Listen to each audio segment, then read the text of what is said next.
नमस्कार, good morning, जय हिंद दोस्तों। आज आपका फिर से स्वागत है। इंडिया वर्सेस इंग्लैंड टेस्ट का डे 2 समाप्त हुआ। बहुत सारे सवाल जिसके जवाब नहीं मिल पा रहे। डे 1 में जहां पर इंडिया कमांडिंग पोजीशन पे था, टॉप पे था, और डे 2 खत्म होते होते दोनों टीम 50-50 पे हो गई। मतलब इंडिया ने जो मेहनत हार्डवर्क किया था, एडवांटेज लिया था, उसको डे 2 में लगभग गवा दिया। मतलब ओवरनाइट 359 पे 3 था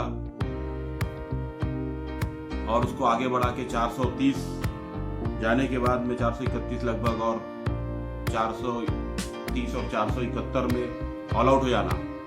40 रन के भीतर में 6 ऑलमोस्ट 7 विकेट गवा देना। तो इससे पता चलता है कि इंडिया ने बहुत, मतलब बैट्समैन ने बहुत भारी गलती की। मतलब जो मैच में इंग्लैंड को पूरा दबा देना था, प्रेस कर देना था, कुचल डालना चाहिए, मतलब वो एकदम डिमोरलाइज करना चाहिए था। वहां पर जो ग्रिप था उसको लूज कर दिया। शुभमन गिल पहले आउट होते हैं, जो 127 रन बनाए थे, वो 144 रन तक पहुंच पाए। 147 रन पहुंचे।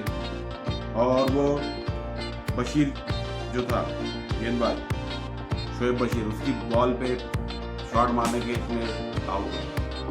पहला डे 2 का पहला घंटा बढ़िया खेला पंत और गिल, विकेट भी संभाल के रखे और अच्छा खेला। लेकिन उसके बाद थोड़ी रन बढ़ाने के चक्कर में या फिर विकेट दे दिया। विकेट देना नहीं चाहिए था, क्योंकि उस समय तक जब तक गिल और शुभमन खेल रहे थे तो लग रहा था कि इंग्लैंड को कोई चांस ही नहीं है। इंग्लैंड के बॉलर, मतलब कुछ लग ही नहीं रहा था, इंग्लैंड को दम ही नहीं लग रहा था। पंत ने जो अपना 65 थे वहाँ से सेंचुरी कंप्लीट की, 6 मारा और सेंचुरी में पहुँचे। उसके बाद में 134 तक पहुँचे, 134 उन्होंने बनाए। फिर करुण नायर आया। करुण नायर ने 4 बॉल खेली। भाई इतने सालों के बाद मौका मिला है, उसको इनकैश करना चाहिए। फिर ऐसे ही बंदे बोलते हैं कि भाई मेरे को चांस दो, मैं को ये करो। यार आते बराबर मार दिया, ठीक है। जब तक उनकी बैटिंग आई तब तक थोड़ा मौसम बदल गया था, बादल आ गए थे थोड़ा, लेकिन दिखाना चाहिए था ना गेम। यही तो मौका है, कब दिखाओगे फिर? लेकिन वो भी डक पे आउट हो गए। उसके बाद रविंद्र जडेजा जो ऑलराउंडर के हिसाब से खेल रहे हैं, वो भी कुछ नहीं कर पाए। शार्दुल ठाकुर जो बॉलिंग ऑलराउंडर खेल रहे हैं, वो भी कुछ नहीं कर पाए।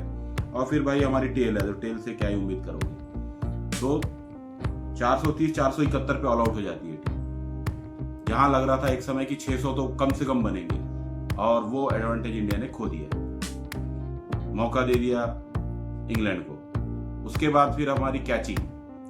भाई बॉलिंग में बुमराह मेन बॉलर है, लेकिन बाकी बॉलरों को भी तो करना है। बाकी बॉलर घूमने तो नहीं गए। मोहम्मद सिराज, प्रसिद्ध कृष्णा, भाई वो मालूम है कि वो बेसबॉल खेलते हैं इंग्लैंड को। तो थोड़ा सा जो बॉलिंग है, मतलब 5 के 5.5 के रन रेट से रन खा रहे, 6 के रन रेट से रन खा रहे थे। तो इस तरीके से कैसा होगा? क्राउली को तो जल्दी आउट किया बुमराह ने। उसके बाद डकेट, आज की कैचिंग भी बहुत खराब हुई। मतलब डकेट को जल्दी आउट कर सकते थे, रविंद्र जडेजा ने कैच छोड़ दिया। मतलब कैच इजी कैच था, कोई टफ नहीं था। उसके बाद में यशस्वी जायसवाल ने छोड़ा रूट का कैच। तो बुमराह को तो आज कम से कम उसका 5 विकेट कंप्लीट होना चाहिए था। 3 पे ही रह गया बेचारा, लेकिन 5 होना चाहिए। उसके बाद में ऑली पॉप ने जबरदस्त बैटिंग की। ऑली पॉप ने जबरदस्त बैटिंग की और बहुत ही कॉम्पैक्ट खेला।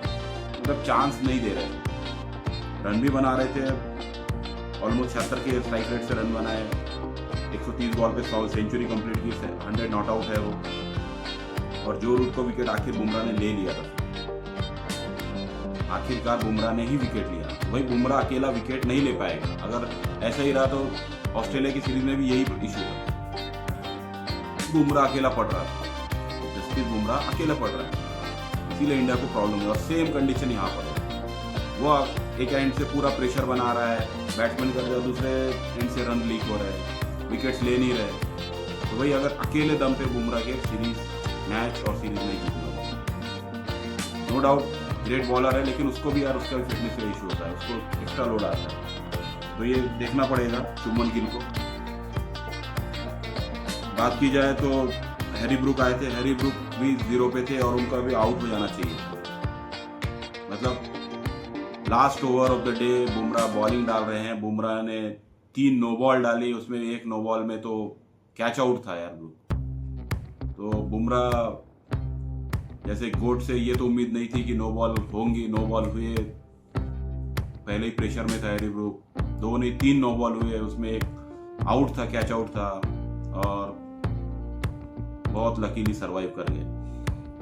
तो इंग्लैंड की पोजीशन ये थी कि उन्होंने 209 पे 3 विकेट, जबकि इंग्लैंड का बनना चाहिए था 209 पे कम से कम 5 तो रहना चाहिए था, 5-6 ये स्कोर पे रहते तो इंडिया का अपर एंड फिर से इंडिया हावी होता। लेकिन end of the day two match equally poised हो गया है, 50-50 दोनों का चांस है, क्योंकि इंडिया की बॉलिंग में जसप्रीत बुमराह को छोड़